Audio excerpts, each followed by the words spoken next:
oh, maybe can we move this over here as well? Like, will the cord go that far? Okay. Black folks. We promise we're not doing an Ashanti and Keisha Cole with you guys. We really are here. All right, there you go. Is this live too? Oh, this is live. We are live on both. Okay. Okay, so this is Akida's Q&A this time. If you saw the first one, it's on my channel. Every week we'll go back and forth. We're going to try. We're going to do our best. Every week to go back and forth. Yeah. So I'm asking the questions today. So we're going to get to know Akida. If you have any additional questions, you can put them here, and we're definitely going to try and see them all. And I guess... Oh, you have the same outfit. Yes. We're wearing the sleeper set that Jenee raves about, and she gifted me one for my birthday. I love. Yay. Okay. Do you want to introduce yourself? Yes. And then I'll ask the questions? We'll do that. Okay. So for those who do not know me, my name is Akida Man, and I am across all social media platforms as Akida Man. My day job, I would say, is I work in human resources as a talent acquisition manager, and on the side, I am getting into more content creating with style and lifestyle and beauty, also home organization and career content. So more to come with this channel in 2021. All right. And you're married? And I'm married. My husband's name is Rashad. He's in the Navy. Jenee and I met a couple years ago, 3-4 years ago now, via Instagram, and just have been friends since. Let's see. I see a couple of people coming in. You look amazing. Thank you. Good morning from Hawaii, London. Oh my goodness gracious. Wow. Hello from Hawaii and London. All right, so we're gonna have a similar fashion as Jenee. And also I have a dog named Chloe. And I'm trying to think what else. General. That's it. Jenee and I are the same age. And yeah, I'm 36. You're 36. 37. I think I'm 36. Once you turn like 35, it gets a little blurry. It does. It really does. Yes, I'm 37. Right. You will be 37 this year. Yeah. We're only the same age for like 1 month. Yeah. Yeah. Okay. So I'm going to start. The idea of this came from the Vogue 72 questions. So I'm going to start with those, and then just, if you guys have questions for her, this is just to get to know us. Well, the last one was with me. And then the next video will be just like, we'll try to have topics and just like, it's just girl chat. It's just girl chat. Get your wine. We can't go anywhere. So get your mimosas. This is brunch. Okay, the first one is, what's your biggest strength? My biggest strength would have to be my gift of gab. It has gotten me. It found us this house. It found Jenee a house. Because she talks to everybody. You go on the street, just anybody. I do. And I think that's also, it's my personality type, but also I'm from the South. So I'm from Atlanta, Georgia. So, it's that Southern hospitality in me. And when I took Jenee and Josh around, I was like waving at people. They're like, you're literally waving at people you do not know. And I was like, yes, this is what you do. So I think it's really helped me to be comfortable in uncomfortable situations. And with my job, I interview people all day long for the last 7 years of my life. So it's a great what's the word I'm thinking of? Trait to have. I wish I was like that. I grew up in St. Louis, and I think if you just grow up in a city, like an inner city, you just walk with your head down and you keep it moving. So I didn't grow up just chatting with everybody. Like, don't look at me. You're probably crazy. Right. What's the best compliment you've ever received? I love when people say, I love your energy, or wow, what a great personality. Like, I think because at the end of the day, my looks will fade. Like, I won't always look this way. My boobs won't always sit up this way. Like, I will change, and I don't want people to enjoy me or like me based on looks, So I think I really love when people say they love my energy, because then it feels like I'm transferring like a light, like take some of it. You do. Okay, I'm gonna ask some of these questions. Okay, we'll just go back and forth. Okay. Countries you would like to visit when the Rona is over? Oh wow. First place you want to go? First place I want to go. I think I want to go back to no. I want to go to Jamaica because it's now cold. I want to be hot, and I have not been to Jamaica yet. I have been to Australia. I went in 2019. I went in 2019, the summer 2019 Australia, and then I went to Japan in November of 2019. And so after visiting both those places, I do want to go back again. Okay. In STO, you don't speak to anyone, period. You don't speak to anyone? Not at all. So I am I'm a very quiet person until I'm like, oh, you're not crazy. Okay. Let's chat. Okay. That was the only one in there. Let's see. Okay. What's one thing people don't know about you? One thing people do not know about me. There was one up here. Let's see. I would say that they'd be surprised by. Really? I think one of the things after talking to me is that people realize I cuss a lot more than I think I portray on social media. People say that to me too. Yeah, they're like, "Whoa, you really just let them out there." So I think that's one thing as you talk to me is I do that a lot. I also. I can't think of anything right now. Can I come back? Yeah. Sure. Okay, let me come back to that one. These two kind of go together. What is a goal for 2021? And then someone asked, do you want to be a full-time creator? I feel like those are good. A goal for 2021 is to absolutely step more into the full-time content creation space.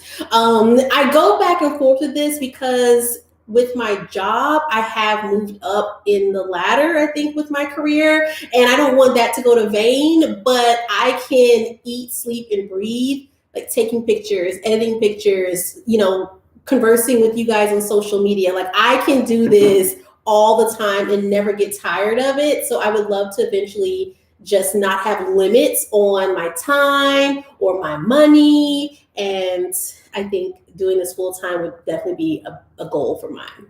And Jenee, you've shown me that it's very attainable.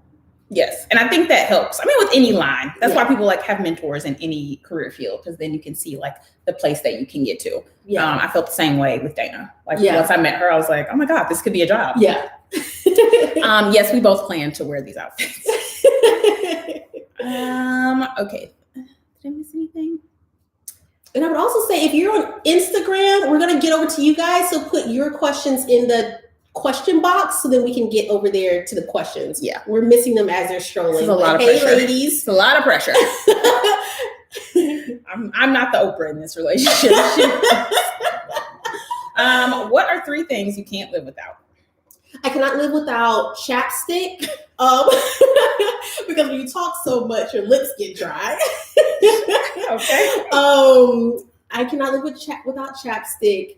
I cannot live without coffee. And I would also have to say I cannot live without people, like my family. Like I thrive with relationship I have with my husband. I thrive in relationships I have with my sister, my girlfriends. Like I thrive on my loved ones. Oh, that was precious. Those curls are nice. Oh, thank you. Oh, wait, they're actually links. I took the pearls out. Curls. I thought you said pearls. They're both nice. Thank you. Thank you so much. Someone said, what's your, I don't know if this is what has been your first expensive purchase, or what do you plan on making your first expensive purchase? I would, truthfully, guys, I have never been into luxury before. I have been exposed more and more as I'm getting older. I'm making more money. I think that has been a key. I didn't always make what I'm making now. So thinking of buying high-end products just wasn't something that was, I think at the time, the best use of my money. And then these student loans, like they really want their payments. They really want to be paid. It's so rude. It's so nasty and so rude. They should be like acquitted. I mean, I don't know, but it's not right. So I think that I am just now, I've been gifted luxury items, but I have not taken money out my account and swipe for my own purchase. But I will spend money like in my house. Like I think that's where I spend my money. Someone said I'm having a hard time balancing YouTube and their career. How are you? Sis, I am not, okay? I am not. It's hard. It is very hard. And the biggest thing I would say is having an accountability partner, and one that you have assigned and you said, hey, I need you to hold me accountable. I need to do this. So we've had this conversation too. Like you had to say, girl, you need to stop talking all day on the phone. Like, and that was one thing, like I still wanted to keep my same life and do this, and realizing that there are sacrifices to it. Like I can't chat on the phone for 2 hours with my girlfriends or with my sister or whatever the case may be. I can't have those leisure conversations because that's 2 hours that just took me away from editing a video or which is sometimes why you have to get feedback. Right. So before our house was built, we stayed with them for a month. And probably the first week, she had been talking about wanting to start a YouTube channel and like do her YouTube videos. And I was like, you could get a lot done in the day if you just didn't talk on the phone all day. Not that they're like, they were frivolous conversations, but it was just taking up. Hey, Josh. It was just taking up. Thank you. Isn't he the, thank you. No. Oh, thanks. It's Josh, guys. Say hi. It was just taking up her whole day. Like I would be like, okay, I'm doing X, Y, and Z today. And by the end of the day, she would have had like 5 phone conversations, helped everybody through their like life story and life struggle. And then she still didn't get her stuff done. I was like, people just don't call me or like I schedule things. If I say I'm busy on Mondays, we're not talking. Right. But I was like, you don't respect your boundaries, so no one else is respecting your boundaries. Right. So that's why you can't get anything done. So and have a schedule and stick to it and respect it. That was a hard pill to swallow because when she said, I was like, but that's my friend, but I need to help them. And she was like, your phone didn't ring all day. I'm like, I have shit to do. There was a whole 8-hour shift, and I would do my day job. I'm still in between answering calls, and for my personal life, and she's just like, phone didn't ring. And so I really agree with that. Respect your boundaries, set your schedule, and if you can say on Wednesdays I'm going to edit, Wednesdays edit, and don't let anyone take away from your time. But it's hard, sis. And then on the weekends, like this is work. Like I can't just go to brunch right now. I need to have my brunch here to be present for you guys. So okay. I think you answered this. Why you want to be a content creator? Kind of, but maybe they missed it. So no problem. I want to be a content creator because I feel like there's no limits to myself. You know, my brand is me. No problem. Just the wine in the face. My brand is me. So there's no limits. Whereas a job, you know, I am limited to them. You know, what I wear has to cater around their dress code. How I, present myself, without emojis. I have to present myself for my company, my organization. If I want to take time off, 3 weeks off, I can't take 3 weeks off without consulting my company in the business. So I think there's just less caps and less limits to creativity. And I think more people have pushed me into saying, you should do this, you should do this. And I was like, okay, I'll do this. And that's how I got started. This next one is really good. If energy is important to you, how do you reset or how do you deal with negativity or low energy people? Oh, that was really good. I'm going to answer that one too. Yeah, please do. Because you're nicer than me. I would say I have not dealt with negativity. I think I just haven't grown enough in this space. But when I first started, I would seek advice from people who weren't in the same space. So when they would say something to me, it would kind of be like, well, you don't know what you're talking about anyway. So I think that's where I had to say, everyone's not going to understand what you're doing. They're not going to understand why you're constantly on your phone. They're not going to understand the work you put into editing a video. And so when someone who wasn't in this space would have something negative to say, or like, you could have done this better, or this was, your B-roll was too long, or whatever, I'm just saying that, it can deter you, but you just talk to people who are in the same space. I do need to reset at times. So in between tasks, I have to, like, from work, I can't just jump right into like, let me get my personal laptop and start editing videos. I need to just be quiet, because I do talk a lot, but I talk for people. Like, I don't just sit around at home talking to myself, like walking around just laughing at myself all day. Like, I need time to just be quiet, reset, and just regain my energy. But negativity, I haven't had that yet on social media, so I can't really speak to that. Yeah, I hope I don't have any, but you will. Oh. You can't care. You can't care. The thing is, sometimes when you're starting something new, you're looking for a reason to quit, and it's easy to make that the reason. So you just got to know, like, I want it more than I care about that. That's how I think of it. Every time I get something negative, I think, if I'm trying to get to the level of Jackie Ina, you gotta roll with the punches. Like, this is a part of the job. It's not okay. People are still insane. Yeah. But this is just a part of the job. So at this point, I just delete negativity. That's good. Because I want my dreams more than I want some random person on the internet. And most of the time, they probably have like a fake page with no picture on it. So it's like, yeah, and you have to, like, you also, I mean, getting older also helps with that, because I'm just like, your patience gets lower and lower and lower. Child, anyways.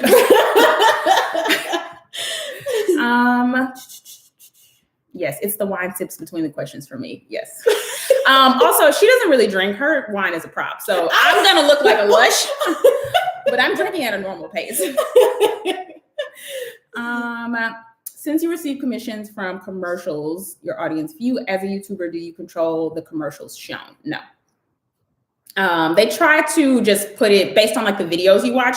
The commercials are targeted to you as a viewer. So they'll be different. Like, if she watches my video and someone else watches it, you guys will get different commercials based on what you've been watching and just what they think, based on those videos you've been watching, what they think you might be interested in. What's a favorite meal you like to cook? Oh, I have like one. No, I have like, see, I am also a creature of habit. Like, I like what I like. Don't add anything extra. Don't flare it up, pizzazz it. So I love macaroni and cheese. Love it. Okay. And I like it the way I like it. I don't want anything. Don't say, oh, I know you can add shrimp to it. Don't put any shrimp in my macaroni and cheese. I want it like I want it. So I know how I like to make it. So I love cooking macaroni and cheese. I can eat the whole pan myself. Wow. And I also like, I don't cook seafood, never mind. And oatmeal. And oatmeal. And I like broccoli and cheese casserole. That's another one. Okay. Somebody said, am I the tough love kind of friend? Yes. Am I? Yes. I feel like in our relationship, you are. But in some of your relationships, you are. I am definitely this tough one in my relationships outside of. I would probably say that is the biggest change as I've gotten older. Like, I used to be very much a people pleaser. And as I've gotten older, I just gotta say it how it is. Like, if you ask me a question, I'm gonna answer the question. But I struggle with fluff. Yeah. Yeah. Like, I really gotta think it She through. doesn't sandwich her stuff that she needs to tell you. It's really, like when I worked at Target, I did because I had to, and because I needed people to like be productive after I gave them feedback. But like, just in regular life, no. Listen, sister. Yeah.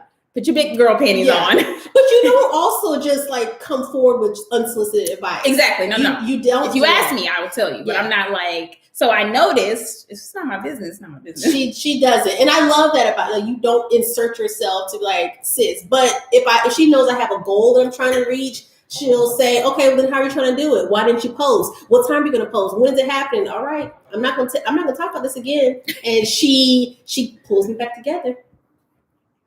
All right. Yes, man. I'm completely the setting boundaries. I must also work on that in regards to completing content. Yes. It's a must. It's the boundaries for me, sis. And it's a work in progress. Like, don't think you're gonna just open up your calendar today and say, all right, everyone, don't talk to me on Tuesdays and Thursdays. And you may just have to do that. I'm still working on it, but it's boundaries. And set attainable goals. When I worked at Target, I just filmed on Wednesdays. That was it. I did one video a week. That was it. That's all I could do. I worked 60 hours a week. There was nothing left that I could do. Yeah. Let's see. I love Akida's energy. Same. Thank you. Hey, virtual sisters. Hey. Yes, people are just bored and seek to deflect their own insecurities on you. Yes, they very much are. It's the Black Girl Magic, beat faces in luxury pajamas. Hey, Stephanie. Hey, Stephanie. Let's see. Right. Sorry, I'm waiting until you get 70. Oh, I'm sure I really won't care. The older I get, I'm like, I see sometimes why older people come off like mean or because you just like, I just don't have time to sugarcoat a thing. A thing. Like, listen, at this point, I'm getting close to 100. I need to just get what I need out before, I get there. Okay. What's your current favorite piece of clothing? My current favorite piece of clothing, anything loungewear. I am still working from home and have been for the last month. And I was the person that wore heels every day, work outfits, everything was matching head to toe, and started off, like when the pandemic first started, I started off with just showing up for my Zoom calls, ready to go. My shirt was buttoned up, and now I'm just like, last week she had on a headscarf. My hair was wrapped up. I said, are you working? I'm like, I've been working all day. Yes, I have. So we can see you. So I definitely am. I do need to start getting out of that because I'm getting loungier and loungier and loungier. What's your biggest pet peeve? I don't like when someone starts a sentence and then doesn't finish it. For example, hey, Akida, let me tell you. Never mind. Girl, you better finish that sentence because I'm going to pry it out of you. So I cannot stand that. I was going to say something, but never mind. Don't worry about it. If you don't get that out, I'm going to, that's my biggest pet peeve. And I don't like people to pass gas on purpose and laugh about it. Do not. That's super random. I can't stand it. Okay. Let's see. I don't think you're reading, so I'm gonna. Oh no, I'm trying to keep up. I can't. No, it's ask what you're currently reading. Oh, I read. What are you currently reading? Well, I plan to read. Moving on. If you could raid one woman's closet, who would it be? Raid one woman's closet? Take whatever you want. Yours. Like, there's no place to go. We're like around the same size. You're close. If anything should happen to you, just let Josh know. I'm just gonna come right over. I will. Get the items. No problem. What's the one thing you wish you knew at 19? I love that. Oh, at 19. At 19, I would absolutely say, I wish I knew that I didn't have to be partnered with somebody. And I think I was very inspired by Love and Basketball, where they met in college. And, and so when I went off to college, I was looking for my basketball. I was searching for my man to spend the rest of my life with. And so I feel like I even started clinging. Like you missed out on just living without the boundaries of and I'm also very close to my mom and my sister, and so I didn't want to also be too far away from them because I was so attached to them. So I think just really letting myself live on my own terms without considering other people. That is very good. What about you? Did you answer that one? I did kind of on the last one. If you want to say something else, you can. Basically that there's just no limits and you can do anything, anything. Same thing. I went to school close to home, and it was just not a lot of. I don't want to say not a lot of creative people in St. Louis because there were a ton, and I went to a like performing arts school. So I knew a ton of people, but there was no lifeline outside of that to see like, this is what my future could be. So it felt very stifled in just being there. And I feel like once I moved, I just felt like the sky was the limit. Yeah. How do you stay motivated to work from home outside of pay, of course? Because that be the reason. Right. I have started making my home a place that I like. I did not even, and I would tell I can't wait till we move. I don't want to stay in this house anymore. There's not enough light. There's I could find so many things wrong with my house.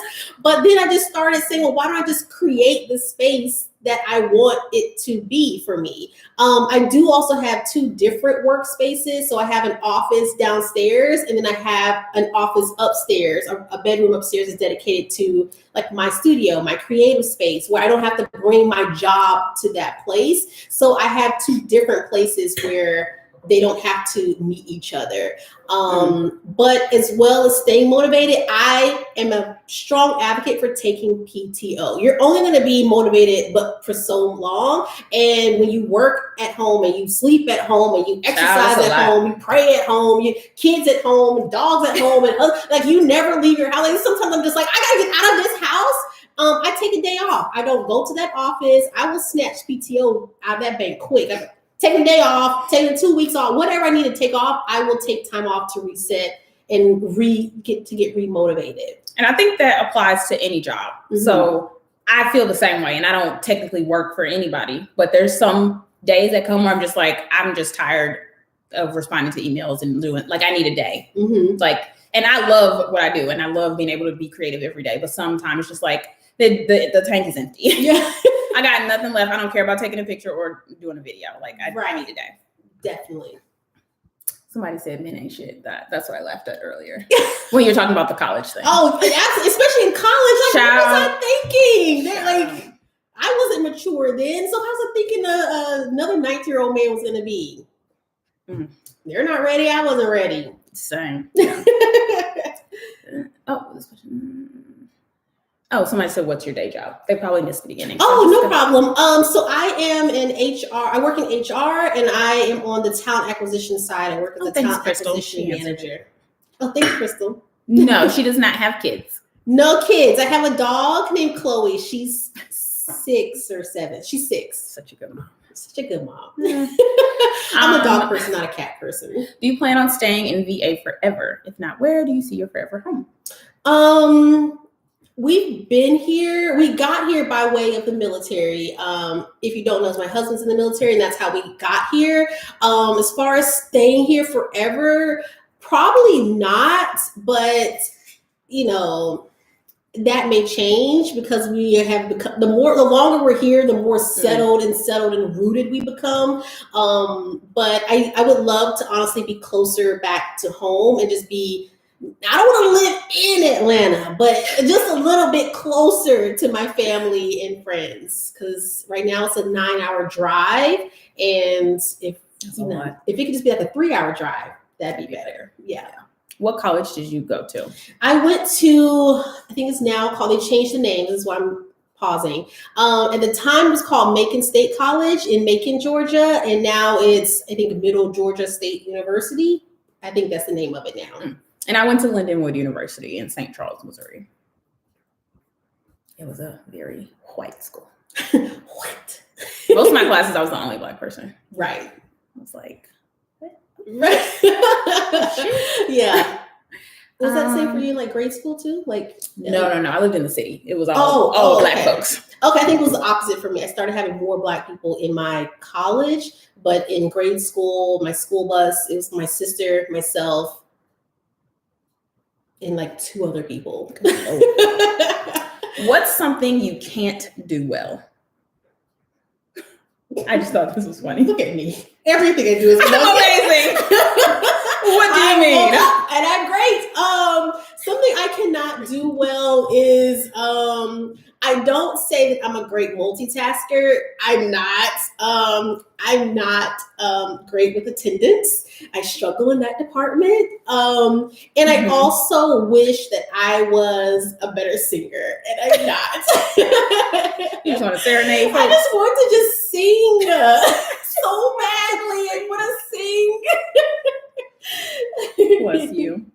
Where was the best vacation you've ever taken? The best vacation was it's between Australia and Japan, but they were so different, and you still can't get everything you need in such a short amount of time. I think we were there a week both times. I would probably say Australia because I spent time with more animals, and I'm an animal person, so I had like pics of me with kangaroos and koala bears, and so I think I would love to go back to Australia, but Japan as well. Okay, sorry, they just keep scrolling. Oh, someone said, would you ever have a short haircut, or have you ever had a short haircut? Oh yeah, I've had my hair your length. I did. Actually, before when I lived in Jacksonville, Florida, when I lived in Florida, I had a pixie cut because it was too hot for hair. Like there was no way I could have this much hair in Florida, and I tried. And at that time, I had a relaxer, and I was just like, just cut this hair off. It's just too hot to live here with hair. And when I moved from Jacksonville, Florida to Virginia, I couldn't find a short hair stylist. And I was just like, I just need to grow it back out. And it was colder here. So I was like, I need hair here. And so I just grew it out. And then eventually went natural. And so I just do wear either my natural hair or extensions as a sew-in. Since your husband is in the military, where have you been stationed? We've only been stationed. He's been more places than I have. So for example, he last lived in Japan for the last 2 years, and I stayed here. But as far as outside of that, we lived in Jacksonville, Florida, and then we lived in Georgia. But I was already in Georgia when he was stationed there. And is that where y'all met? Yep, we met in Georgia. Mm-hmm. Yes, we met there, and then we moved to Jacksonville, and then he was deployed there. And then when he got orders to here, we lived here. Then he got orders to Japan, and I stayed here. You said, I don't mind traveling the world with you, but 2 years in Japan? No, thank you. Okay. Great place, but I just didn't want to. Also, too, because I already was grounded with my career and I loved the job that I was working at. So, and he's on the tail end of retirement. So it's almost kind of like we have to think longer term than just, I want to be with you. You know, at the end of the day, when he comes back, life is going to still go on. So I want to continue growing with my current career, because when he retires, I want him to be able to do that comfortably. And this is an interesting we both can't do without a job. We both need money. How do your husbands deal with all of your energy? I'm assuming that's to you, because honey, I haven't got no energy. Me and Josh sit at home quiet. Y'all are very quiet people. Y'all are so quiet. How do they deal with all our energies? How does Rashad deal with your energy? He's actually in the comments here. I don't know. Maybe he hasn't had a chance to chime in yet. Oh, it was from up here. Oh, okay. I don't know. I think also too, it goes back to what I said earlier. I'm not this. You're not. No. I'm not this big at home. Like when I'm at home, I have my onesie on. I walk around in a hermit state. Like I wake up fine. I'm not waking up grouchy. I just don't talk until I'm energized by a person. Akida looks like Ashanti the more she laughs and smiles. Oh, baby. Akida, missing your vlogs. When can we expect another? Yeah, I'm gonna edit that when I leave here. No, but it's in real life, guys. This really does go back to how I have so much respect for people who do this full time, because it takes full-time commitment. And I do truly struggle with that because my role is demanding. Like I don't always get off the clock at 5 o'clock. Like sometimes I'm working till 7, 8. And by that time, after I work 12 hours for someone else, I am exhausted. I'm so tired and drained that, I just don't have it. I can't pour more, but I will do better. I have made myself a commitment for February. You guys will get more content. And you've made some concrete goals. I've made some concrete goals. Smart goals. I've set some smart goals. I've set some boundaries. So I will be doing a lot better. Yes. Yes. How do you decide between continuing to move up the corporate ladder versus spending time building your own business? I'll answer this one too. I would say it depends if you want to grow up the corporate ladder, so if you know that you no longer want to do this full time, then there's no point in climbing any further. Like, let's just stop climbing. Let's just go where we need, prepare yourself to make the pivot, whether, so if you're still currently working, you want to be a full-time content creator, start stacking that money, start setting yourself up to where you are no longer depending on that paycheck, or you've set enough of a nest egg for you. That way, a goose egg seems pretty big. A big, set your goose egg up so that way you can prepare to lead and still be okay, and one thing I also am realizing is that I don't need as much money as I really do make. You really don't need as much. You would be surprised, especially when you have the drive that you're like, I don't really want to do this any further. You're like, well, how much do I need to live? And I realized, like, it's not that much. It's not that much. Like, I don't know where the rest of my money went, but I went through the same thing when I was preparing to leave Target. But I want to answer that question because I was very aggressive with growth and moving up the ladder when I worked at Target. I was an assistant manager when I started there, and I became a store manager in like 2 to 3 years, which is extremely fast. And I managed 2 stores. And before I left, I had just been signed off for promotion to manage 75 stores around visual merchandising. But what helped me make a decision was, one, I couldn't do both of these things. I did it for a year and I couldn't do both any longer. But also, I basically interviewed for a promotion for about 2 or 3 months during fourth quarter, which is like the worst time of the year if you work retail. And it was like 3 rounds of interviews. I had to go like to another city and like take a train and do a lot of stuff and go through a bunch of different interviews. And then once I passed the interview, I got a visit at my store. It didn't go well. And they basically took the promotion away. After like all of my peers knew, like everybody knew I got this promotion. So for me, it was kind of like, fuck this. Like, I worked my ass off. I worked 60, 70, at that point, 80 hours a week. And I worked very hard to get that promotion, and somebody could just take it away that quickly. And I deserved it. Everybody, they were like, there's nobody else that should do this job but you. So that kind of just made me lean more into what I was really passionate about in this other thing. Because it was like, I now I just want control, because I've worked for 5 years at this company to get to this position. And when I worked at Target, I thought I was going to be the next CEO. Like, whenever I had a review, they're like, what's next? There's no limits. The limit does not exist. I will own this place. That's how I felt. Like, I can do whatever I set my mind to. So for someone to kind of like take control of my future like that and just be like, oh, well, not now. I was like, okay. Yeah. Let me start saving my money, because y'all got me fucked up. Yeah. So I would say, yeah, you need to figure out if you want to be there, and then you just need to start making a plan. Yeah.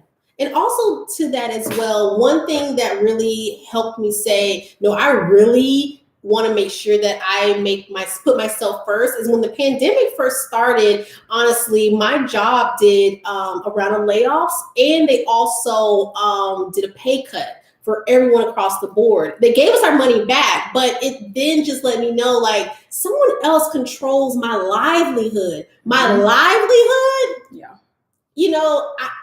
Yes, I'm grateful that I even have Rashad, but anything could happen. I never want to solely depend on him, Would you like to own your own business? If yes, which? Questions for both.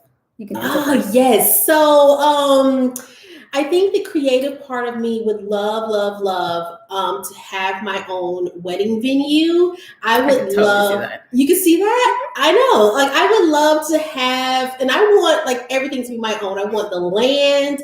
I want to create the landscape. I want everything from beginning to end to be mine, and just help that bride and just make their just passion in your eyes. I just would love that. Shorter term, I would love to own a co-working space. So, I love that too. Very profitable. Yeah. I definitely want to own a business around fashion, and I want to launch a product, which will hopefully happen in 2021. So yes, I like having a team. I like leading people, and I like creating my own things. And I don't want to, again, just like with Target, even though I work for myself, I still am obligated to certain brands, and I make other brands a lot of money, and I'd like to make myself that money. Your husband responded. What did he say? He said, I just let her talk until she gets tired. And that is absolutely correct. I've seen it happen. And then she just goes to sleep. I will. I'll just fall asleep. What made you start a YouTube channel? Everyone else telling me I needed to start a YouTube channel. It wasn't like I woke up and was like, I want to start. Yeah, when I met her, I was like, you're funny as hell. You need to be on YouTube. Yes. And I think I've always watched YouTube. Like I watched Jackie Aina when she was coming up. I saw her. Like I've been on YouTube since 2008 or 9. But I didn't. It was just really a push of everyone else saying, you would be great on YouTube, or have you thought about doing YouTube, or can you show us this on YouTube? And so enough people pushed me enough that I just was like, yeah. I think you were this was kind of like right after we met, and then you came to my house, and she was in one of my vlogs. And when I tell you, she took over the whole vlog. Like the part that she was in was the highlight, and everybody in the comments was like, "What is her channel?" And I was like, you better ride this wave, sister. You better start a channel tomorrow. Let's see. Oh, thank you. Jenee, your short haircut really defines your cute face. It does. It does. Did you guys meet on social media? Yes. We met on the gram. I don't remember how. I slid into your DM. I slid into Jenee's DM. And this was in, I think it was like 2017, because shortly after, or I was starting to blog, and I was looking for like what to do. What is a blog? How do influencers do this? I had zero knowledge. And I think you came up in a hashtag or some sort. I found you. And she has a great memory. Yeah, I was just like, I like her. And I think he came around to just like complimenting her. Like, I like whatever she was doing. I had to go back to like our old. What was the DM? We had to find the DM. But she DM'd me. We talked, and then she was like, oh, me and my husband are coming to DC next weekend or something. And we're like, oh, let's go to dinner. We don't be doing shit, me and Josh. So we were like, oh, let's go hang out. And we did. And we've been together ever since. But we're both very much into like vibes. Like if it has to be forced, it ain't happening. No. So when we hung out, it was just like we had already known each other. Yeah.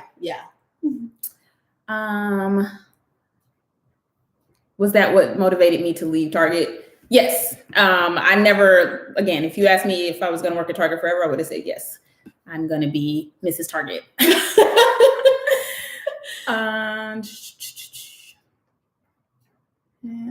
Oh, the name of my lip color. It's the Lip Bar. Is that Boss Lady? Yes. Yes, it's everything people said it would be. It took me forever to find it, but finally gonna take the plunge this year to start a blog. Yes, Yay. Do it. Sorry. Oh, how did I come up with my name? I'm assuming my blog name. I came up with it on a plane because, well, before, if you don't know, my blog name was J. Marie Styled It.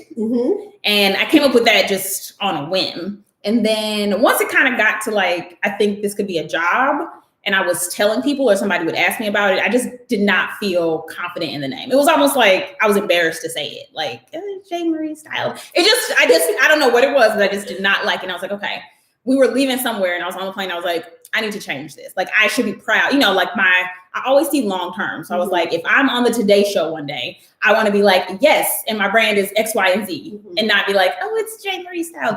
So that was why I changed it. And I just wrote a list of like names. I was just thinking of a bunch of things, but I wanted something again that I would never want to change again, and that I felt like would represent me for the long term. So that one kind of stuck.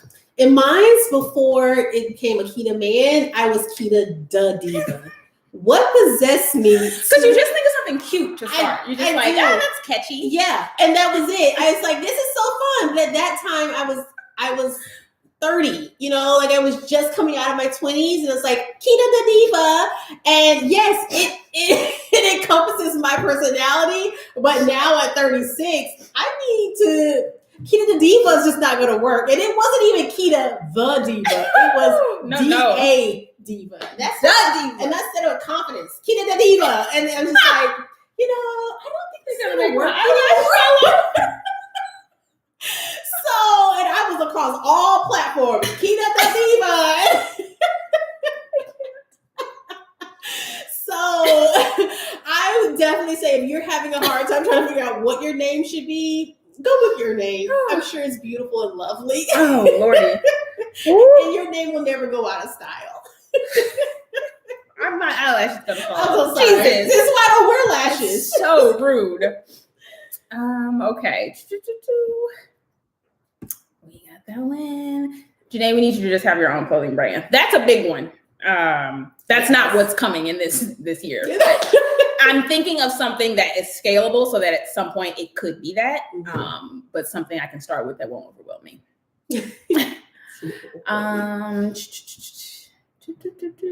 Mrs. Target. Yeah, that was gonna be me. Thanks, Ada. You breathe. Sorry, it's a lot of stuff here. I really should have my glasses on. You're really good without your glasses, too, Thank you. I must say. Have you done any work with Target since becoming a blogger? No, I haven't. But I'm sure I will. I've only worked with Walmart so far. No, I haven't explored anything here. Girl, we're in a panoramic. I've been in the house, bored in the house, and in the house bored. Okay, there's no questions. You were so busy too. Like by the time when we first moved, I was just working. There was Amazon, and then it was fourth quarter. Like you were very busy. Yeah, and now we just like went and found another place to take pictures because that took time just to like find that. Okay. Drops falling. What did you want to do with your life at age 12? That's interesting. 12? I said I wanted to be an anesthesiologist. What? How did you even know what that was? I saw it in a book. Okay. And I was like, that's what I want to be. That's the one. And every time I would say it, people would be like, oh, I like, don't know. So you're like, yeah, now I'm impressing people. Yeah, like they're liking this. I'm going to keep saying it. Wow. Okay. What's a trend you would love to see disappear forever? Forever? Mm-hmm.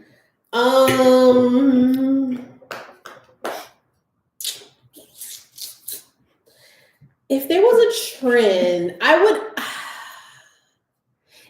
probably, I don't know. I think I go back and forth to just kind of be like the way people do their eyebrows. But I think that people are getting more into their natural beauty. And so I'm loving the evolvement of seeing people embrace their natural selves, whether you have thin eyebrows, no eyebrows. There's so much uniqueness with transparency of just yourself that I think I love just people embracing themselves. And if there's a trend that's geared more towards tall people, then I don't like those trends because I'm only 5'2". So what trend would that be? Anything. Well, actually, I was just watching a video and somebody was like, straight leg jeans and just like long and straight leg. We're not doing cropped. And I was like, bitch, who's doing that at 5'3"? They need to be cropped. Right. I'm not wearing heels every day. Clearly, like help us out. I feel you. Who inspired you to start YouTube, Jenee? Monroe actually just told me, just like I told Akida she should start a channel. I went to visit her and she was like, you should start a YouTube channel. And I started one the next day. Like after I left her house, I just started one. I started on my phone and I just did a vlog and I started. But I also saw how easy it was when she did it, which always helps. I feel like you did. Yeah. You felt the same way. Yeah. Oh, when you did your intro that time at my house, like that's all you just do? I started a video and I was just like, all right, this is what we're doing today. She was like, that's it? Right. That's the video? I was like, yes, there's no multiple takes. This is it. That should take all day if I was trying to make it perfect. Like, this is. And that's what helped me become more confident in my vlogs. Because I think with the vlogs, you're so, like, you really ding dong, invite people into your real life. And I was just, like, I would do my intro like multiple times. I was like, anybody got time for that? Hey mates, I'm back. I'm different. And then I'm like, no, I don't like how I said that. Hey mates, and I would do that. I was like, why? You guys just, here I am, So I think the more comfortable you just get with the vlogs, like it is what it is. Like you have to have that mentality. Yeah. And I have that with videos. I want them, like, even if it's not a vlog, if it's a regular video, I want the quality to be great. I want to use a good camera. I want to have good lighting. But I also stopped like just editing out every little, I said too much. Yeah. Like this is just how I talk. So if you don't like it, there's someone else you can watch. But I'm not gonna edit out my whole personality and just be like, here are the facts. This ain't the news. So no. Oh man, that was just a good one.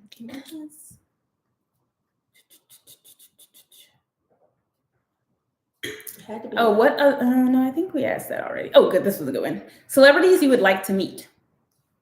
Oh, I knew you were gonna have.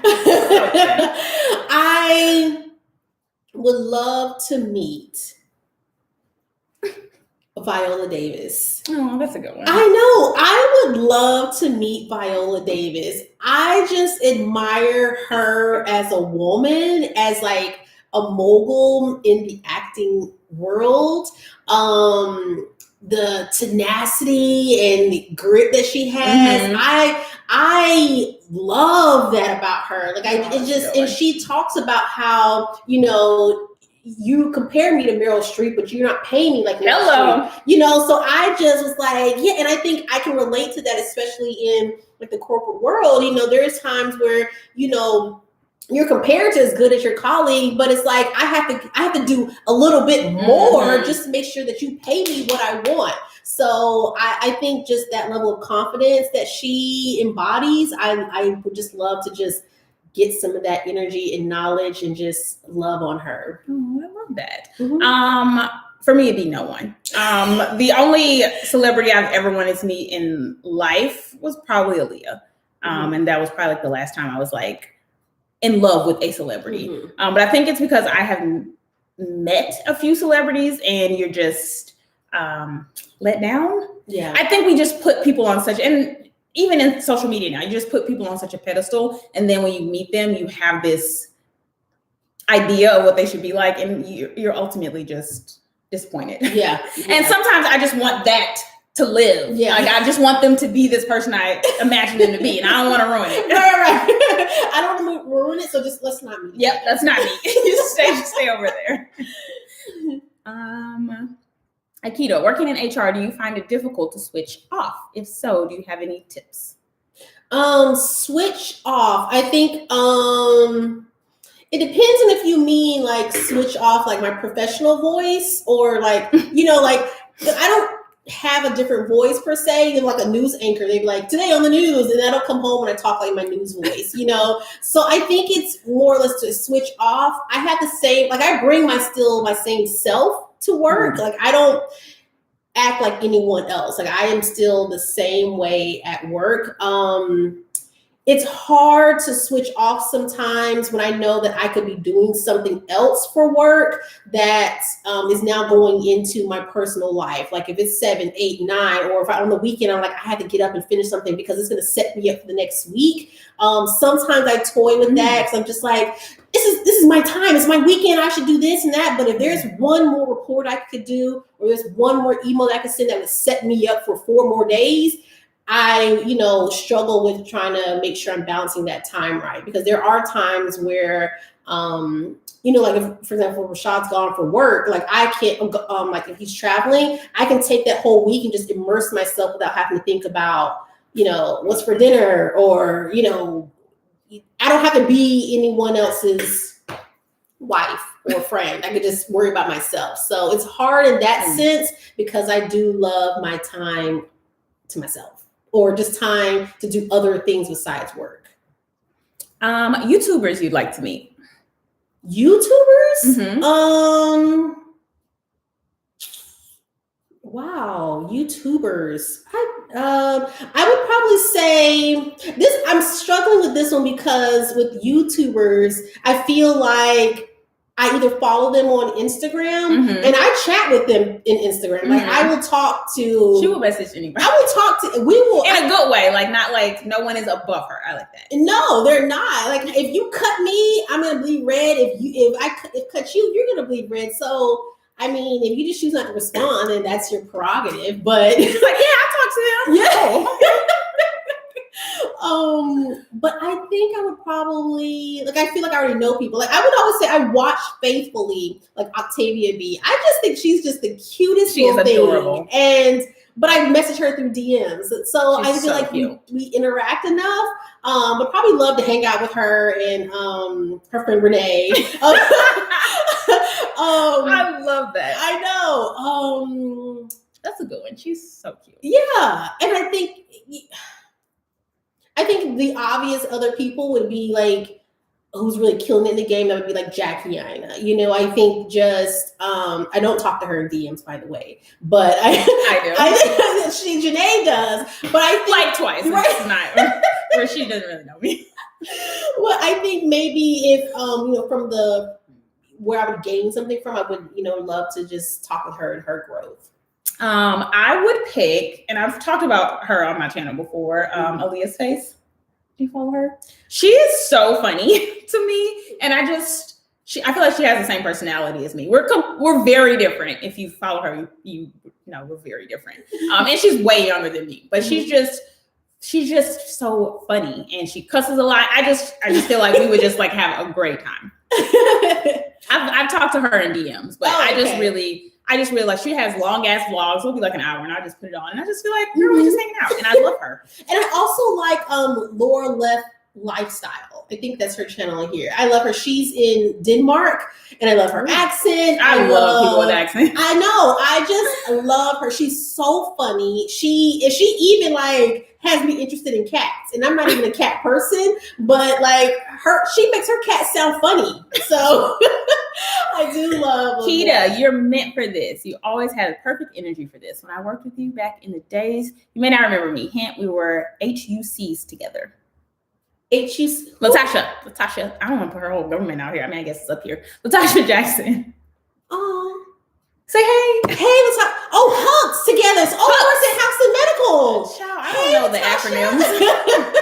That was like HUC. I didn't go to a black school. Oh, hey, girl. Thank you. What other YouTubers do you watch? I gotta get my list because I can't remember shit. Oh, my phone's over there. I would have to say again, it would be Laura Left Lifestyle. I love her. I love, I mentioned Octavia. I watch you. I watch,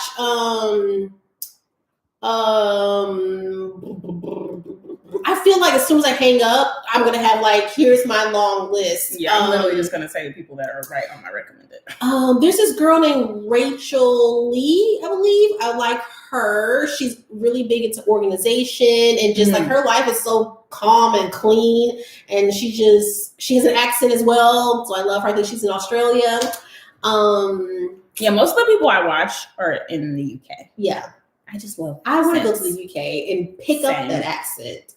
People I watch, I've talked about before. In the Fro probably has the career trajectory that I would like to have. Her and her husband work together, and they, I would assume, make the bulk of their money from like producing content for brands, not just posting, but like actually like they have the equipment and the talent that they like can create an entire campaign for a brand. And that's what I would like to do.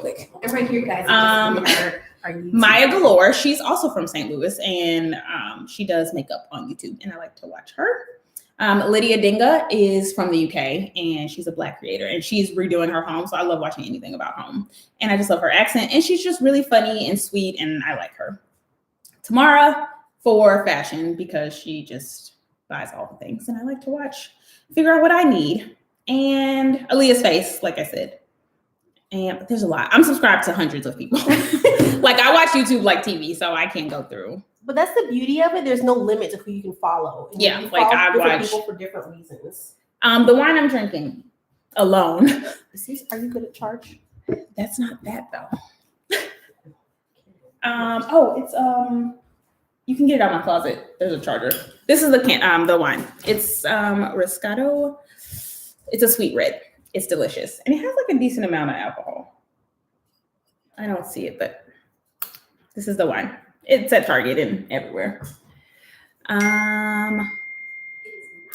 What else? Y'all's makeup stay flawless. Thank you. She said thank you. What's your guilty pleasure comfort food that is your go-to as a pick-me-up? Mine is, all of my go-to comfort foods are in St. Louis. Emo's Pizza is the top one. White Castles, Jack in the Box. What else? Oh, and Chinese food. Well, all in St. Louis. What are your I love anything that's sweet. I have developed a very strong sweet tooth because I get addicted to it. Like, okay. If I get a taste of Oreo cookies, I want Oreo cookies for the next month. Okay. She's trying to set the live back up. Sorry, we're having technical difficulties. When you have business meetings, how do you balance having a strong personality or strong feelings about a decision without coming across as aggressive or a stereotype of an angry Black woman? Ooh. That's probably for you, but I had that issue a lot at Target, actually, because I felt like I knew my business and I was getting to a point where, I was moving up. And for me, it was just always sticking to the facts. Like I had a boss at one point that was like, I'm not going to argue with you. And I was like, but you asked a question and I told you the answer. Like, how is that an argument? So I just try to stick to the facts. And I also realize that I am an emotional person when I'm passionate about something. So I also try to take time to like calm down before I give my response or send an email or do anything, just to make sure I'm stating the facts and not like, but I feel like, so reflecting and kind of like also being aware of like what your hangups might be and then sticking to the facts is my answer. I would say I have honestly gotten away from getting so attached to my coworkers and colleagues. I think that has been a downfall for me in the past, is that I would get attached to my coworkers, and when business and our friendships would start to mix, it would feel so much more personal. And so now in my career, I don't go to make friends. Like I'm not looking for my work family anymore. And that just happened over the last few years. So that way, when I'm speaking about work, I can be very friendly, but we're going to just talk about work for now. I actually like that. Yeah. These are good. Well, this one is, I think, just helpful. Share tips on how you maintain your weight. I think that's helpful because we don't really have any tips. Oh, wow. But I think we can be very real and candid. Yeah. So I would say genes come into play. Like my mom is small. My dad, when he was living, was a very small, petite man. But I was diagnosed in 2009 with PCOS. So that's polycystic ovarian syndrome. And so it has caused my weight to fluctuate out of my control at times. So it's always really a balance of just trying to get back down to a certain weight for my health, not for vanity reasons, because I'll have like certain cravings where my hormones are out of balance or things like that just cause me to, retain more water at certain times of either the month or just periods of life. So I think just maintaining my weight, outside of having PCOS, I have the extra of my genes that are helping me stay, at this rate, but I would love to, I can say this. Most of the time it's sugar. Like it's sugar for me. Like I will start, like I know that, okay, I'm getting up there. I need to just come back down with the sugar. Like cut the carbs a little bit, reel them back, and then I can kind of start increasing water. Like you can never go wrong with more water. Yeah. I would say I'm just very self-aware. And for me, it's also about the job that I do. I have to look at myself a lot in pictures and in videos. So then I can kind of tell when my weight fluctuates, but my weight fluctuates a lot. And I'm trying to get to a point where that's okay. And that is what it is. It's super annoying when people are like, are you pregnant? No, bitch, I just ate a lot. Okay. Right. Let me just, Can I live? We're in a panoramic. I haven't went anywhere.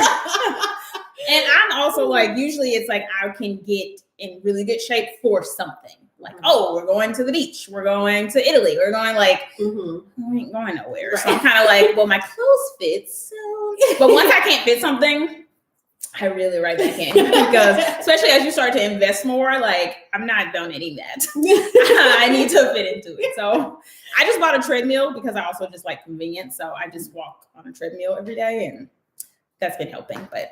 And I bought a bike. I go up and down. I want the Peloton. I want the Peloton experience. So I'll be starting that tomorrow. Are you into astrology? What is your sign and best and worst qualities? I'm a Sagittarius. I'm a Scorpio. And I would say the best thing, I think most of the Sagittariuses I know, we're very direct, but we're also very honest. And we are very much about vibes. We can basically get along with anyone, but we also can't fake it. Oh, that's true. But it's just also like a horrible quality because I can't fake a thing.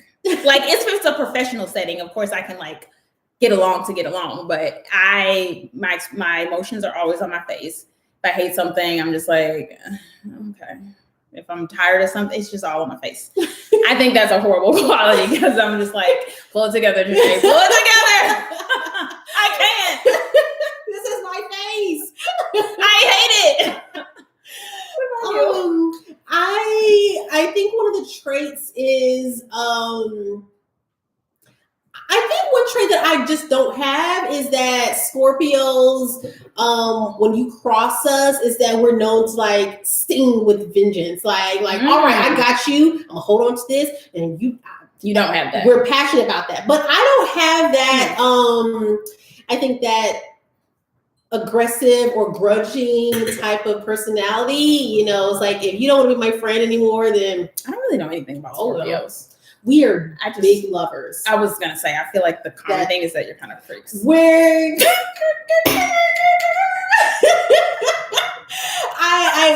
think that part is that we're passionate lovers. Go, Rashad. Good for you. This is a good one. How do you deal with coworkers who don't respect you? Ugh. I CC their manager. I would say coworkers that don't respect me. I also have realized that if it's not something that's in my power, like if there's and I say this because I've been in spaces where most of the time I am the only Black person in my department or only Black person, well, not only, but a very small group within the organization. So I have felt that more often than I feel like I should have in my life. And I just chalk up for what it is. You may not like me because you don't like my name, my skin, my hair, whatever. And that's just your problem. Like it's not my problem that you don't like me, but you will respect me. And so if that's really a meeting of the minds, I have had to kind of pull people aside and say, hey, in this meeting, I kind of noticed that, you seem disinterested, or you kind of were. And I think that's the best thing, because when you're straightforward with people or you approach situations, people don't expect that. Yeah. And it's like, so now I need you to have some accountability and explain yourself. Oh, you don't have an explanation. So now you just realize you're being an asshole. Right. And then now we know where you stand. I bet it's not going to happen again. And it won't. And I think too, it's okay to have those transparent conversations with your colleagues, or even if it's with your manager, you can have that conversation and say, hey, you good at that. I'm superb at it. Should be managing the manager. Right. Because we're here for work. And if you're going to be disrespectful to me, that's unacceptable, because I wouldn't accept that in my personal life. You wouldn't accept that. So why should anyone accept that? And if we have to take it up a notch, we'll go all the way up to the chair. We'll go to the CEO if we have to. Go to Jesus. We'll go to Jesus. We're going to go up to the upper room, come on back down. But okay, moving on. Do you find it rude when people ask about kids or pregnancy? Yes. It's not even really about me. I find it rude. Well, one, I don't see the point. But I also always think to myself, if you're asking, let's say I was pregnant and I've had 3 miscarriages, I don't want to share. So you posting it in my comments, are you going to force me to share it? And then I have another, you just don't know what people are going through. That's what I always think of. Like, what if I've been trying and I'm not? So now you just make me think about it today, and that makes me sad. I just think about what people are going through, and I'm just like, do you just want everyone to know you know? Do you just want to claim you knew? Yeah. I just don't get it. So yes, I find it very rude, because you just don't know what people are going through. I'm not going through any of those things. I'm happy every month when I get my period. Yes, Lord, we made it another month.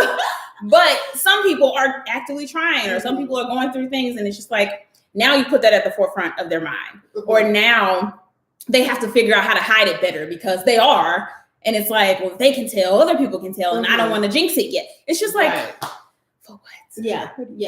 I don't think I can absolutely see why people get very upset about it for those very reasons. And they are all within their route, or right to do so or feel that way. I don't think I've ever been offended by anyone asking me, because like also on the flip side, I understand why. It's like, first comes love, then comes marriage, then the baby cares. Like, it just, the song, the riddle goes like that's what happens. So I think it's very natural for people to think, especially, like my grandparents will ask like, when y'all having kids? Never, but I'm never offended by the question. But we don't have a reason. Like we have, as I just shared previously, I have PCOS, so it's just not going to be as easy for me to conceive, but we also are not actively trying. When it happens, it happens. And that's what I think. Someone said I'm thinking. You can tell what I'm thinking through my facial expressions. Same. We need help, girl. Let's see. Yes, we are wearing the same pajamas. We're gonna try to keep this a thing. I don't know what we'll wear every time, but we'll try to buy me something. Well, let's just go to your closet. Okay. What do you love and hate about being a content creator? I love the creativity. I love, for me, my ideal job would be creating for brands and creative directing, basically coming up with what the campaign is going to be, where is it going to be shot, what is the vibe going to be. So what I hate is when brands stifle that. And I'm like, you came to me because I'm a professional. You came to me because you want to get in touch with my audience. You came to me because you like what I create. But then the whole way through, you're going to send me 20 things to edit and you want me to say it exactly a certain way. I don't talk like that. I don't walk like that. I don't show things like that. That's not how I express my excitement to my audience. So my biggest thing that I hate is when brands are just micromanaging, and they're paying. So it's like, yes, I want them to be happy, but at the same time, you have to allow me to be creative as well. And you have to trust that I know my audience best and how to relate to them and how to share things with them. So that's what I hate the most. No problem. Love and hate. I have not gotten, especially to the place that Jenee is with brands. So I think best and worst thing is I can be very, very particular about, if something isn't right, it will almost paralyze me. And so pushing past the I can't figure out why my editing isn't working right. And I'm like, well, I'm not editing anything right now. I just can't do it. So I think there's moments where I'm just I get paralyzed with either all the information or even all the ideas I have in my head. And I'm just I want to do all these things. Right now I have 2 pages of reel ideas. Yeah, you guys have only seen 3 reels from me. So I think there's just getting past the paralysis and taking You get hung action. up on the perfection. Absolutely. Yeah. This is a good one. How long into doing YouTube did you get your first check or realize you can make a good living from it? I would say probably took me 3 or 4 months to get monetized. I was also very strategic with my YouTube channel when I started. I have a video on how to grow, but I only did searchable content, things that people were actively looking for, popular things, those type of videos. But I also don't make the majority of my income from YouTube. For me, I try to keep YouTube as just a creative place where I can build community. So I didn't even try to monetize my YouTube for a while. Even once I could, I hit that plateau, I didn't want to put any ads in my videos because I just wanted to focus on building a community.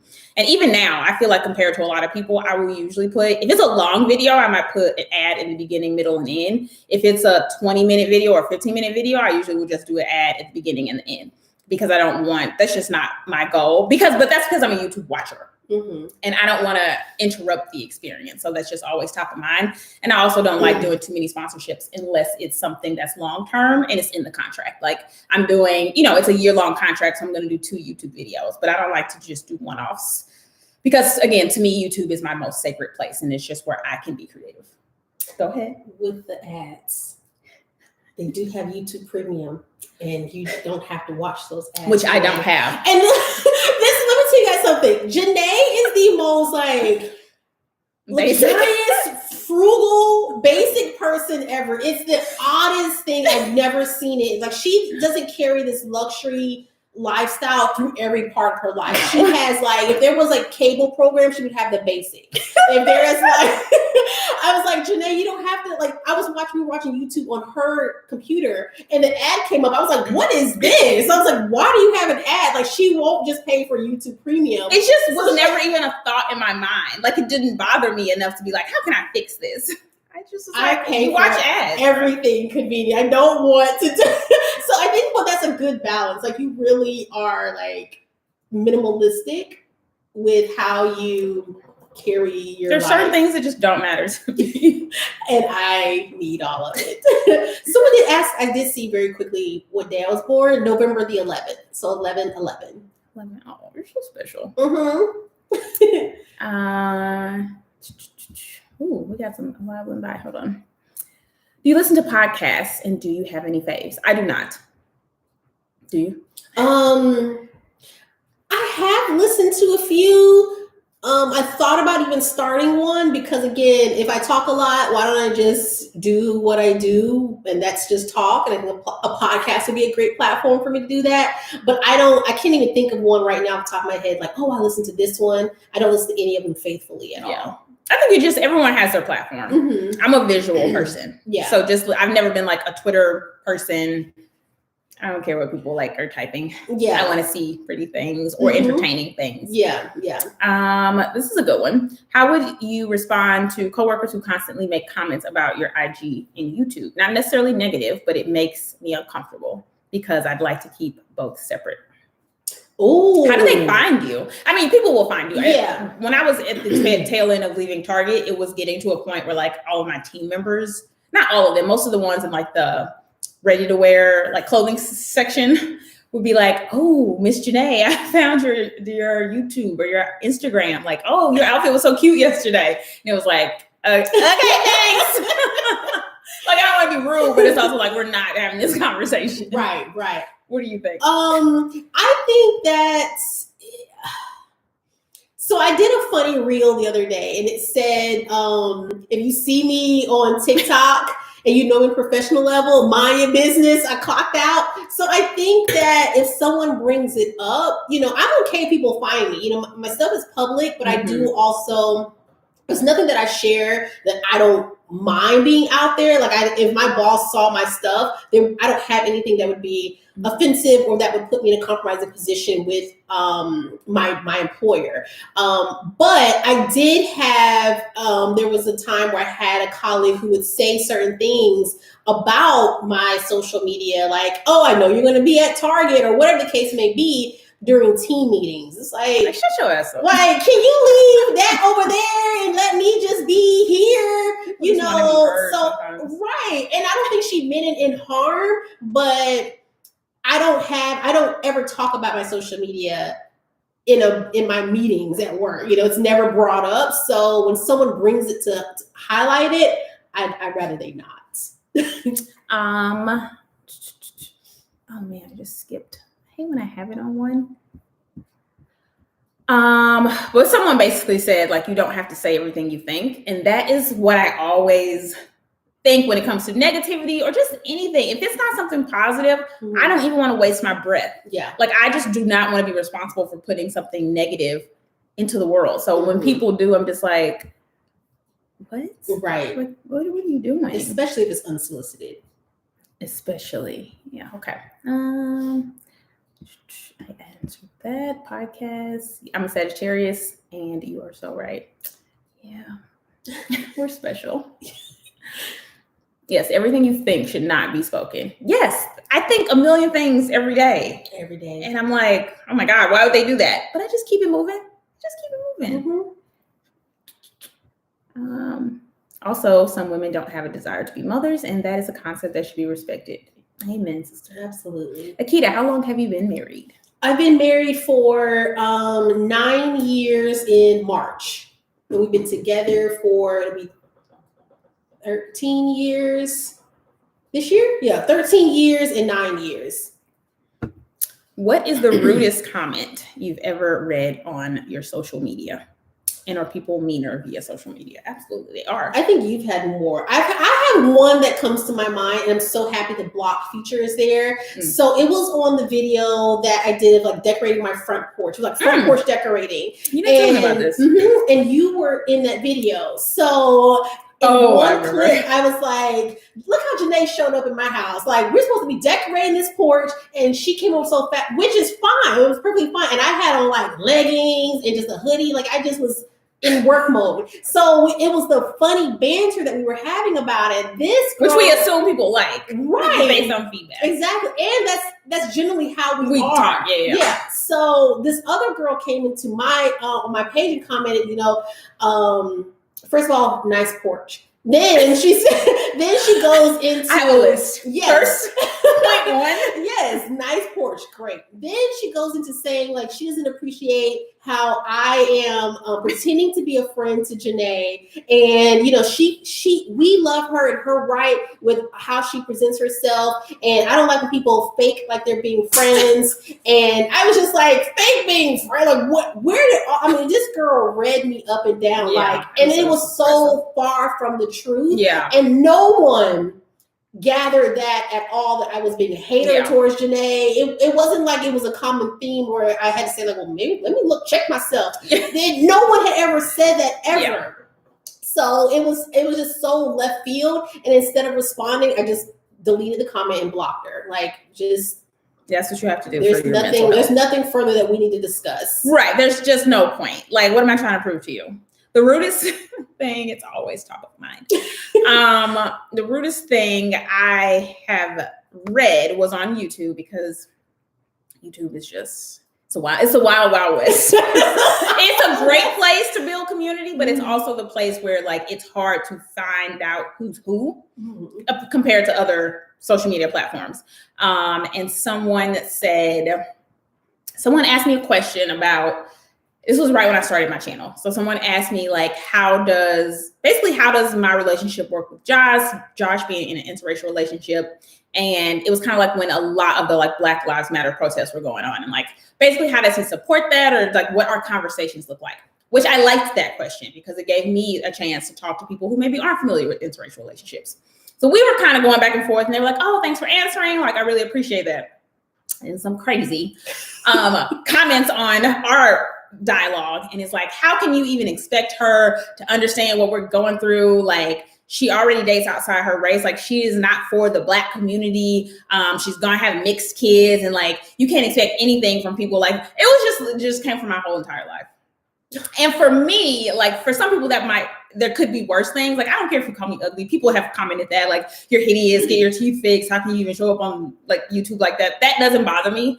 But that comment particularly bothered me because I already had issues when I started dating Josh with like being in an interracial relationship. So it was like, I already did a lot of work to get over that. And now you're just bringing that all back to the forefront of my mind. Like, there was months where like he was trying to date me, and I was like, I want Black love. Like, get the fuck out of here. I want Black. Like, that's not what we're doing. I'm going to have a chocolate daddy. Like, what are you doing? Sir, no. It's a no for me. Like, what are you doing? Sorry, wrong color. Okay. I don't know. You didn't get the memo. So it was like, it took a lot of like me just being like, you have to be open to love. Can't block your blessing. Like, this man is completely perfect for me and everything I've ever asked for. Besides, he's not Black. Like, let's get a grip. So it's like, I already did a lot of work to get there. And now you're acting like I don't like Black people. Like, first of all, it's my first interracial relationship. So you can go to hell. It only takes one. That's a TikTok. So yeah, so that was like the worst thing to me. But then sometimes I have to like say my shit, and then I'll block the person. But I'm trying to get to a point where I just block them. But that day it was like 7:00 in the morning, and I just rolled over to check like the comments, and I was like, which is just pointless. Anywho, moving on. Someone asked, as I go through the comments, you can answer this. How do you make friends as an adult? I used to make a lot of friends from work. And I love that. Like, I just really, really enjoyed making my work family come into my life as friends. And that has evolved.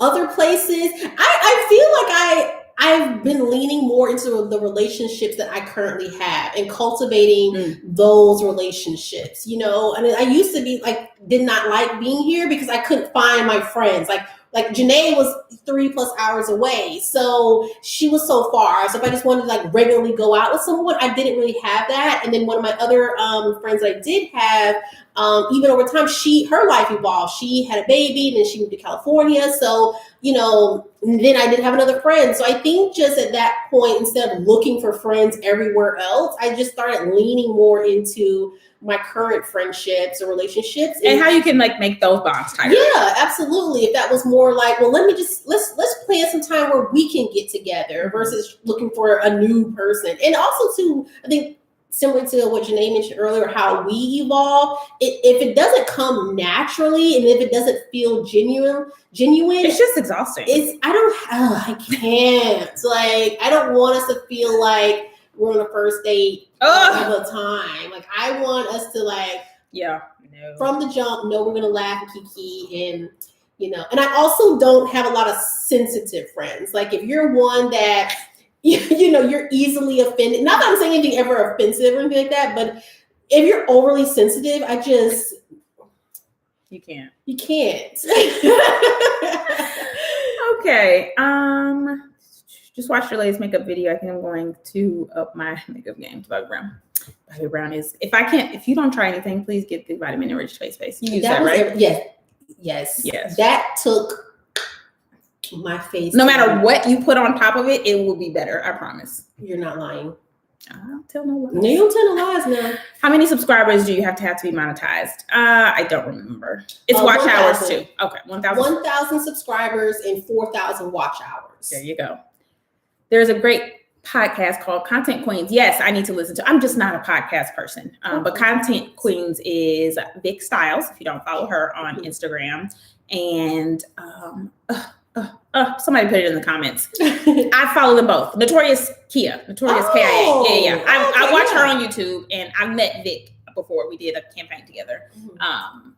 And they're both like, they've been doing this for a while, so I'm sure they have great like knowledge and tips. I'm just not a podcast person. Yeah.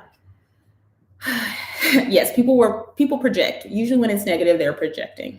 Block, block, block. Block, block, block. Jenee, I want black love. That was so funny. It was. And if you want like more details, I wrote a whole blog post on it. So you can go to HelloLux.com. But yeah, it was a lot to get over. Like my type was a chocolate man. It's so funny how the Lord just gives you what you're supposed to have. I was like, no, I need dark skin and like super cocky, and like I want you to just like talk that shit. Josh doesn't say anything, and he's perfect. I feel like I literally asked exactly for what I wanted in Rashad. Like, I remember my sister and I riding bicycles and talking about the husband that we wanted, and we stopped on top of the hill. I was like, this is like the Lion King. It really was. We stopped on top of the hill as the horizon was going. But it really was like, I was like, as far as figure, because I wanted someone that had a lot of the characteristics like my dad. And I think that people say you want someone like your dad, and that never, you know, at a young age, that doesn't make any sense. You just hear other people say it. But then in real life, you know, if you really like your dad or whatever, then you want someone to be like that person. That makes sense. And then the physical features, I did say I wanted chocolate, bald head, not too tall, but taller than me, not 6 feet, but just a little under. Like, I described that. Okay. Sorry, last question. If we ever get back to a sense of normal again, would you consider a meet and greet? Yes, definitely. I had one in DC before all this, and it was great. Well, it wasn't a meet and greet. It was like You did one on YouTube. Talking about YouTube and building a brand?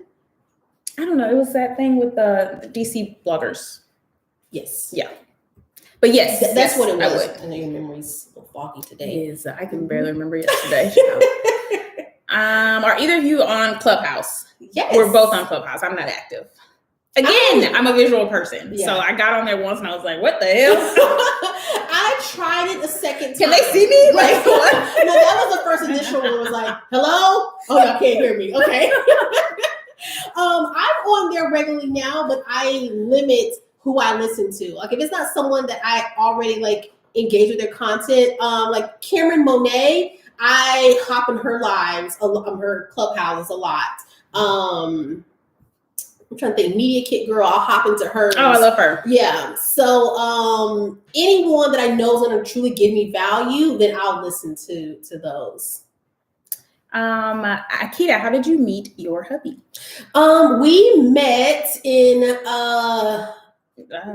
Okay, so he's right here. Right. So we tell our stories very differently. And you do. I remember you both told your stories when we first met. Yes, it's always two totally different stories, but essentially we met. Rashad, you can put yours in the comments. His will be like a paragraph long.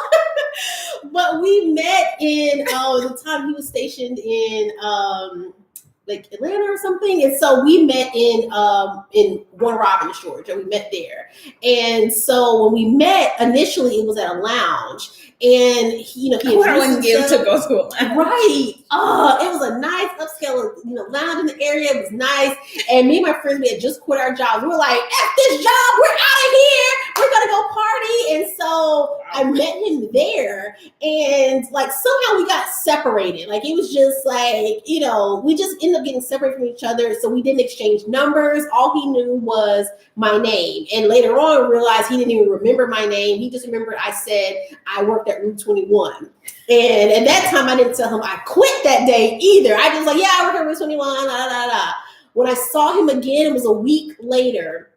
I was going through the mall, and he was, his recruiting station was in the mall. So I'm walking through the mall, and he comes out, and he's like, excuse me. And I turned around, I was like, this is the same man from the lounge. Like he had his uniform on. I was like, why didn't you lead with that? I didn't know you were in the service. I mean, he looked so good. And so I was like, yes, it's me. And I was like, yeah, I remember. And he was like, I've been looking for you. And I was like, you've been looking for me? He's like, yeah, you didn't give me your number. You said you were at Route 21, but they said you weren't there. And so I've been looking for you. And then like literally from that point on, we just have been talking. And then we got married. That's it. And there you have it. What's a goal that you achieved early on that encouraged you to continue on with YouTube and becoming an influencer? That's you. What's a goal? I set goals for everything. I'm a very strategic person, and I need kind of like proof of concept to continue on with something. So there's a lot of them, basically is my point. The first one was I wanted 10,000 followers before I started a blog. But I actively worked towards that and set small goals and like systems to like make sure I hit that goal. And then for YouTube, what did I say for YouTube? I wanted to get monetized, and I just made sure I researched before I even started a YouTube channel. I researched how to grow it, and I made sure my idea was every video needs to get me closer to like getting monetized. In my mind, I felt like I have no time to waste. I have a job. So if I'm going to commit the time to spend to make a video, edit a video, and upload it, I needed to do something. Mm-hmm. So let me research. Like every night I would fall asleep listening to like how to grow on YouTube, like those type of videos, how to get monetized, how to get views, how to get your first 1,000 subscribers. Like I would listen to that kind of stuff every night and just do little things, how to get a good thumbnail, how to edit, like the best editing, all those things. So those were the little things, but again, setting very concrete goals. And then once I hit those, I will continue on. But again, YouTube is not my platform that I make the most money, and it's not my goal to. I hope that happens, but it's just a place where I want to build community, and I just enjoy engaging in YouTube content and making it. I think when starting a channel, some people don't factor in the other stuff, like record a video, upload a video, but then forget there's other stuff that goes into it. Right. Like, and you really have to like it. You really have to enjoy it, or you will want to quit. Yes. Or if not, delegate it. Because you also won't make money for a very long time. And if your goal if that's your only goal, it's not even enough money. Even now, with the subscribers I have, it's good money. It's enough money that I can pay my mortgage. That was probably like the bill I could pay, but it's not enough. I still work. That I spend the most time on YouTube content. and that's where I make the least of my income. But it's still that I love it so much. When I did it for free, I was just and still, like, my goal is not to have that many sponsored videos. So the video I put up today was just a video. I just like to talk about that kind of stuff, and I found people that like also to talk about that kind of stuff. So that's the reward for me. How did your husbands respond when you guys told them you wanted to do YouTube? How do they feel about being in front of the camera? This for you? I think both. We can both answer this one. So I'm pausing because my husband, he is very private, almost to a fault. And that is because of his line of work. You know, he's an intel in the service. So his footprint is very methodical. He's not actively on social media. He's not sharing his location. He's not. And so with that, he has made that huge impression on me that I think it took me some time to say, get off my back. I have to tell people stuff because that's how they'll get to know me. So I think that there was some hesitation because of safety reasons, you know, for him. It was more like, don't say this, don't say that. Make sure you don't tell them. And when you post it, make sure we're long gone and do this, you know. So I think there was a lot of like, I don't know what to tell anybody because I think that, you know, I'm going to be on Taken or something. And I think that once he started being more involved with it and growing with it is when he started letting the guard down. But even now, he'll still be like, I mean, you're not going to post that right now, are you? Yes, I am. Right now. But he definitely knows that this is a lane that I'm getting good feedback with, and so he supports it 1,000%. As far as being in front of the camera, Josh is just a quiet person in general. We both are. Like, I'm an introvert. If I don't know you, I'm very quiet. I can come alive and I'm passionate about what I'm talking about, which is what happens on YouTube.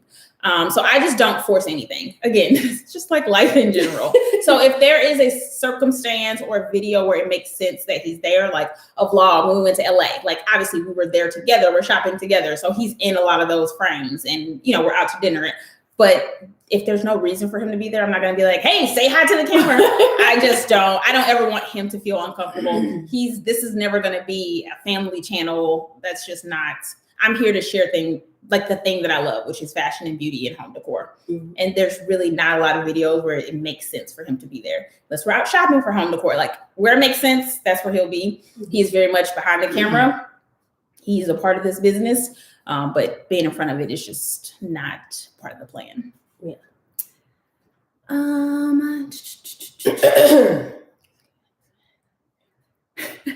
I lied. This really is my last question. I often wondered, when YouTubers have a sponsored video, do you just say you like the product or do you really stand by most of the products? I stand by all of the products. So again, I only share, especially on YouTube, mainly it's just long-term deals. So obviously I have to be passionate about it. And that's kind of the trajectory I'm trying to take, or the direction I'm trying to take my brand in, is less sponsored content and more long-term content. Like, I like something. I like Bobbi Brown. So I'm working with them for a year so that I can continue to share what I like and different things that I like, because that's just more realistic, right? I don't use all of their products every time I do my face, but sometimes I might use this, sometimes I might use that, and I can share that with you as opposed to just sharing it one time. And maybe you remember it, maybe you don't, and then you come back and you ask me again. So my goal is just to share the same things over and over again. So especially if it's on YouTube, it's very purposeful. And usually it's something long-term that I'm working with them for several months. Like the next thing I'm doing that's long-term is Farfetch. That's where I shop. I spend way more money than I get from Farfetch.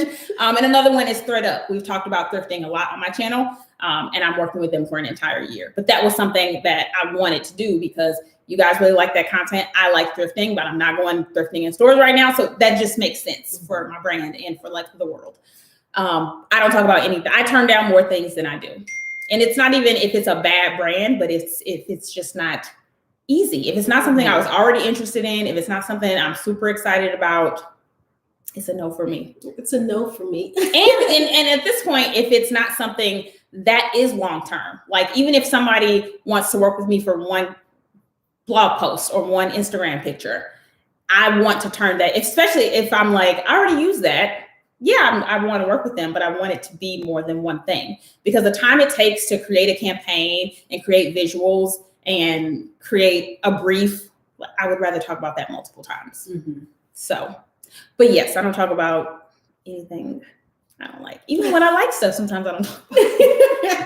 And that is true. I think when, like essentially when I met you, you were growing, but you had like 20 or 30,000 followers on Instagram. I had never seen anyone have that many followers that wasn't a celebrity, or that was just a normal person. So, you know, I think that there comes that hesitation of, you know, are these influencers really just lying? Mm-hmm. But you would really even see if how they're posting it organically, like if you follow them on social media. And I think one thing that you'll see even consistent with me is I love Target. Do you hear me? I love that place. And I'm always there naturally anyway. So when I suggest something, it's not just so I can get you to click on the affiliate link or whatever. It's because I really like what it is. You can see that I've used it in my home, or especially beauty stuff. You've definitely put me on a lot. Yeah, but it's like somebody said if it doesn't fit, don't do it, Jenee. Again, it's like, especially, I can't stress enough, especially on YouTube. Mm-hmm. Like I just had something that I signed up for that someone reached out and they were launching something. I've worked with them before, but they were launching something new. And they sent it to me and I was like, I can't talk about this. Like I literally can't. Mm-hmm. I talked about other things before and I liked those things, but what you sent to me is just, this ain't it. And I tried to start making a video and I was like, to me, that would be like me talking to her and being like, girl, I love this shit that I hate. I can't, that's exactly how I feel. Like making a YouTube video is not easy. Mm-hmm. And being excited, that just has to be genuine. So I was like, we're going to have to tell them I can't do this. Like, they're like, oh, can they send you something else? For me, the whole line is just, it's not me. It's nothing was wrong with it, but I was like, I wouldn't buy this. So I just, we don't have to scrap that. Scrap that. Hate that. I hate to say it. I hope I don't sound ridiculous. Sorry to that man.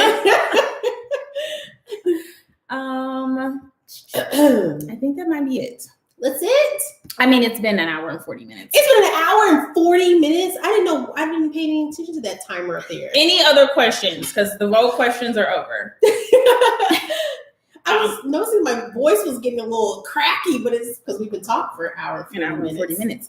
So the next video will be on my channel. Are we going to do lives for all of them? I feel like it's so much easier. Lives because then we can interact with you guys. Yeah, this was way more fun. Yeah, I like this. So we'll do the next live on my channel, and we will think of a topic. So if you don't follow the Good Girlfriends Chat on Instagram, we'll leave the link below because that's probably where we'll do a poll or something and maybe give like 2 topics and you can vote on one. And then, I mean, I guess there'll always be Q&As. You can just leave questions here. But we'll try to have a topic so that it's, you know what you're showing up for and it's not just super random. Yes. And then especially follow you, Jenee Lux. Oh yeah, I wasn't like exiting. There's another question. Sorry, there's just one last. Question. It sounded like such a natural exit. It was, but then a question popped up. Oh, no problem. We're still here. No problem. Okay. Do you deal with running out of creative ideas? How do you stay creative and inspired? I do not, but I also keep a list. I'm very active. So I have, and you do the same thing. I have a list of YouTube ideas and a list of reels and a list of blog post ideas. And certain things, and then repurposing too. Yeah. So if something really takes off or like gets good momentum, I'll turn that into something else. Mm-hmm. And there's so much happening within the different social media platforms that you can easily just, like, I may look at one thing and just be like, how can I make that relate to my content, you know? I have not had my teeth professionally whitened. No, they're very white. And the red lipstick helps. The lip bar. Boss lady. And the lights. It's all working for us. Okay, that's it. Follow us both at Hyla Lux on Instagram and YouTube. And YouTube. Blog. And I'm Akida Man. All of that will be below. Oh, yeah. Everything. Everything Akida. You're not Akida the Diva? And then I cut the A off. It was Kita. Oh. The Diva. Oh. Yep. Damn. Akida, the diva. Well, sassy. Yes. Okay. Well, thank you guys. This was so much fun. This was. And we have to think about what outfit we're coming with next time. Yeah. But it will be every week. After this video ends, if you could leave below what day you would prefer. Oh, yeah. Because obviously if it's a live, we both have to be available. So I want to like plan that ahead of time. Like, should we always do it like a brunchy thing and it's every Sunday around 2 and then you can like have a cocktail with us? Yeah. Or should it be like an evening thing? The last one we filmed, it was in the evening. That was fun too. I mean, it needs to be appropriate that we can drink. Yeah. Because Right. So let us know after this video ends. Okay. And any other topics. And also we're going to save this too. Yes. I think we can save this. So you'll be up. Share with a friend so they can join the Good Girlfriends as well. I would cheers, but my beverage is gone. I mean, you refilled and still drank it all. Yep. Like, I didn't even get a we refill. We can cheers with the bottle. Cheers. Cheers. Bye. Bye, mates.